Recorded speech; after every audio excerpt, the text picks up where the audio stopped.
Good afternoon guys, nagpalit ako ngayon ng drive belt ng Toyota Fortuner 2015 model. Pero hindi ko na pinalitan ang dalawang bearing tensioner dahil napakamahal ng assembly nito. At mayroon akong ginawa para back to normal operation ang mga tensioner na ito. At tuwang-tuwa yung owner dahil hindi na niya kailangang gumastos para dito. Tanggalin natin ang dalawang bearing tensioner. Ito siya, yung kanyang bearing tensioner na upper. Tanggalin natin ngayon ang kanyang cover at ipakita ko sa inyo kung gaano kadumi ang bearing nito. Buksan natin yung kanyang cover. Sa ilalim, kung nakikita ninyo, ay talagang marumi ang tensioner na ito. Kaya kailangan nating linisan muna bago natin ito i-lubricate. Dahil original ang bearing na ito guys, napakagandang i-lubricate lang siya at hindi papalitan. At tatagal pa ang mga bearing na ito dahil siya ay original.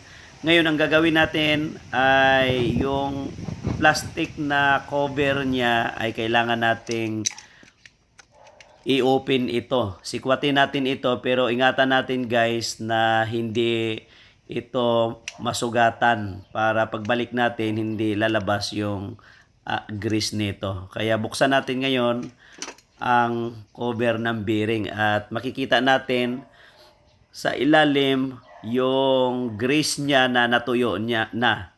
Kaya kapag sobrang tuyo na ng grease, iingay na itong bearing sa ilalim. Kaya dahil sakto lang yung kanyang pagkatuyo, hindi pa masyado, kailangan alisin natin yung natuyo na grease, linisan natin para malubricate natin at mapalitan natin ng bagong grease. Lalo na kung magandang grasa ang ilalagay natin guys, tatagal pa ng 5 taon yan at walang magiging problema. Kaya sa tuwing magpapalit ako guys ng drive belt, hindi ko na pinapalitan ng bearing at nilulubricate ko ito. Pinapalitan ko ng bagong grasa at tatagal siya ng mga 5 taon.